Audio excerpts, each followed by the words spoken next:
100세 시대를 맞아서 노후 자산에 대한 관심과 걱정이 많습니다. 최근 평안한 노후를 위해서 자산을 연금저축펀드로 운용하는 사람들이 늘었는데요. 손실 부담을 감수하면서 적극적인 투자를 하는 새로운 트렌드가 생긴 거죠. 은퇴 자금을 제대로 준비할 수 있는 투자 전략 궁금해집니다. 미래세 투자와 연금센터 김경록 대표 모셨습니다. 김 대표님 어서 오십시오. 예. 반갑습니다. 예, 반갑습니다. 네, 자, 미래세 투자와 연금센터.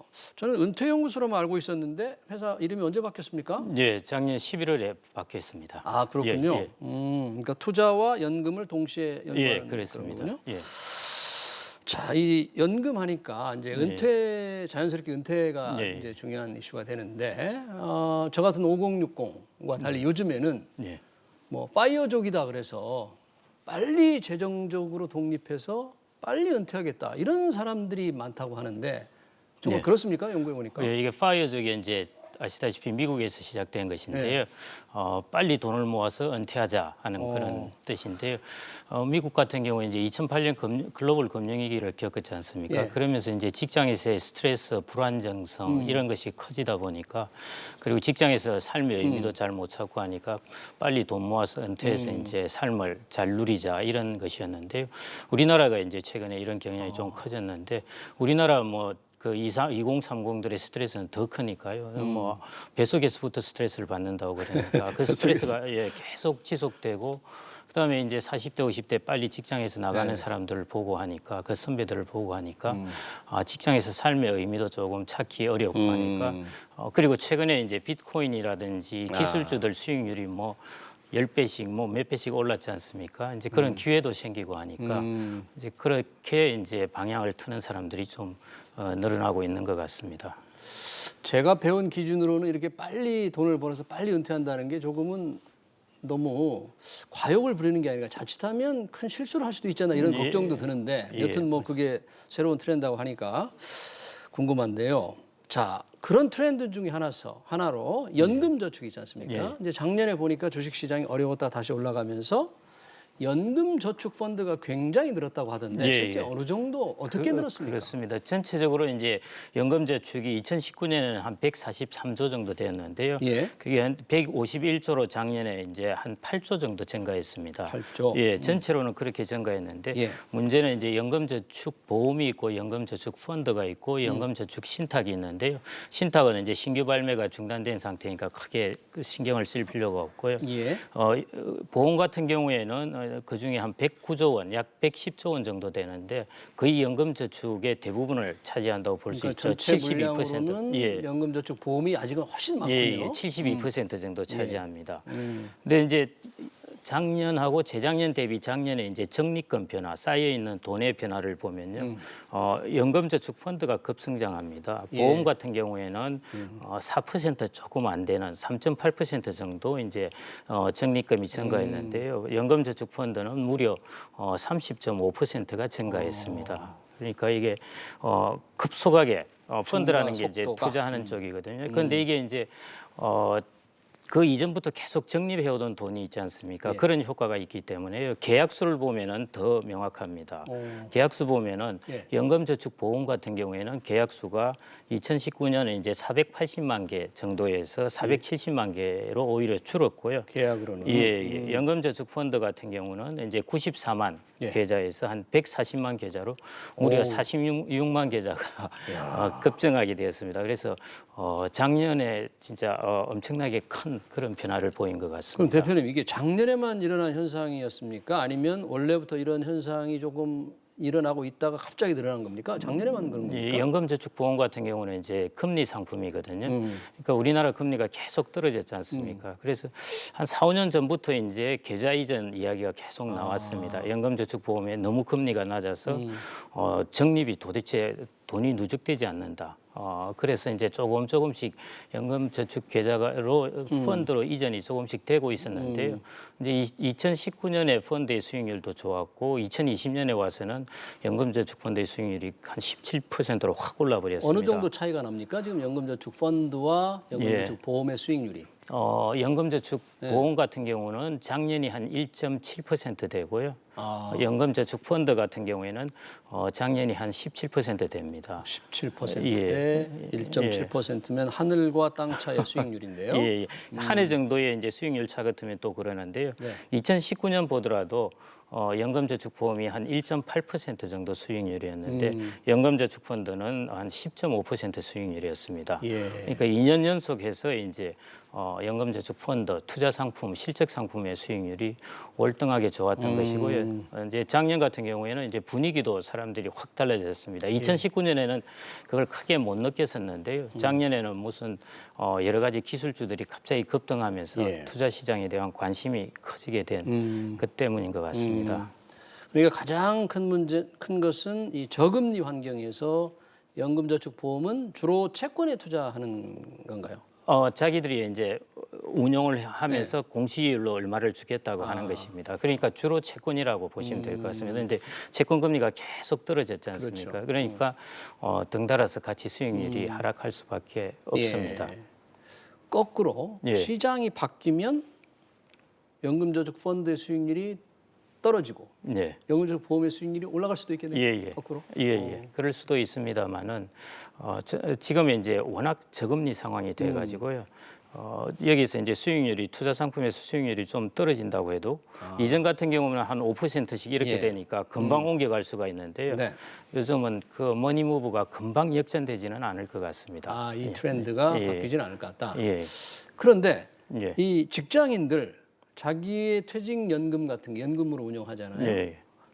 이 보험으로 되어 있는지 펀드로 되어 있는지 다 잘 알고 있을까요?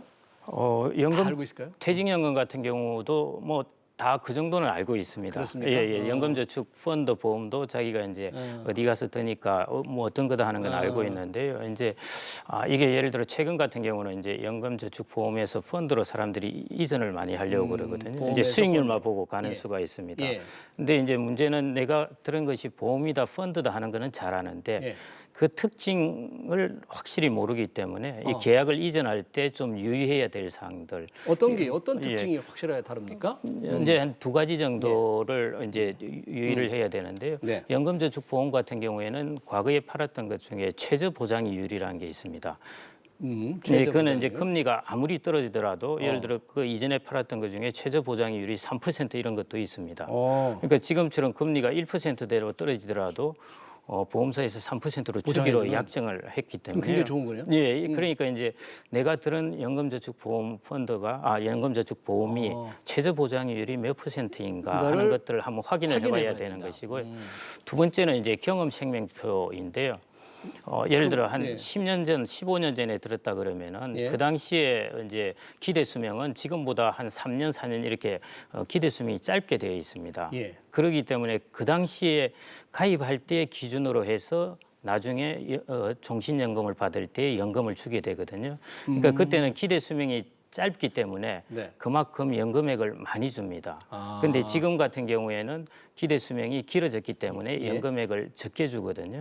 그래서 내가 과거에 들었던 이 연금저축 보험으로 내가 연금을 받는다고 하는 거하고 지금 내가 종신연금에 들었을 때 연금을 받는다는 것하고 조금 비교를 해봐야 됩니다. 그 뜻은 뭐냐면은 나의 경험생명표에서 내가 일찍 들은 이익이 있거든요. 수명이 자꾸 길어졌기 때문에 일찍 들은 이익이 있기 때문에 보통 경험생명표가 한 번씩 3, 4년마다 한 번씩 바뀝니다. 그렇게 바뀔 때마다 보통 보면은 연금액이 한 10% 정도 이렇게 줄어듭니다. 그러니까 일찍 들은 사람은 그만큼 상대적 이익이 있게 되는 거죠. 유리하네요. 그렇죠. 그래서 이제 그 연금액을 한번 물어보셔가지고 내가 지금 만일 55세 이후 혹은 60세에 내가 종신연금으로 받는다 할 때 연금액이 얼마쯤 될 거냐 하는 걸 물어보셔서 지금 받을 연금액하고 지금 가입하면 받을 연금액하고 비교하시고 이거 꽤 많구나 생각되시면은 이제 그대로 두시는 것도 좋은 것이죠. 그다음에 이제 세 번째는 연금저축보험과 연금저축펀드는 수익률만 비교해서 절대적으로 왔다 갔다 하는 게 아닙니다. 연금저축펀드라는 것은 손실 가능성도 있는 만큼 예. 투자 수익을 이제 위험을 감수하고 투자 수익을 저희가 줬는 것이 연금저축펀드이고요. 손실 감수하면서. 예. 연금저축보험 같은 경우는 조금 안정적으로 하면서 저희가 이걸 통해서 종신연금을 받아서 노후 생활을 좀 안전하게 지내보겠다 하는 네. 그런 쪽으로 이제 가입을 하는 것이거든요. 예. 그래서 각각의 상품의 특징이 다릅니다.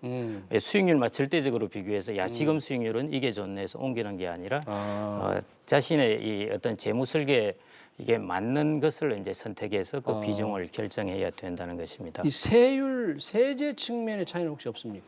세제 측면의 차이라는 것은 연금 소득을 받을 때 이제 연금저축펀드 같은 경우에는 그게 나이에 따라 다른데요. 이제 3.3, 뭐 4.4, 5.5 이렇게 이제 세금을 떼는 것, 뭐 이 정도 차이인 것이고요. 네. 그다음 옮긴다고 해서 뭐 이제 계좌 이전에 있어서의 문제는 별로 없는 그런 상황입니다. 그렇군요. 예. 그러니까 연금저축보험이 수익률이 낮지만 그렇다고 해서 연금저축펀드로 무조건 갈아타는 게 아니고 예. 첫 번째 보장이율이 최저 보장이율이 어떤지 내가 번째, 꽤 높은 것이냐 한번 보셔야 되고 예. 경험생명표를 봐서 경험생명표를 내 연금액이 과거에 들은 것 때문에 꽤 많을 수 있느냐 하는 것을 확인해야 되는 것이고요. 세 번째는 이게 자기의 어떤 인생 설계를 할 거지 않습니까? 거기에 따라서 내가 종신연금으로 받고 싶으냐, 투자 수익률을 높이고 싶으냐 이 판단을 먼저 이제 하셔야 된다는 그렇군요. 것입니다. 아주 중요한 포인트가 되겠습니다.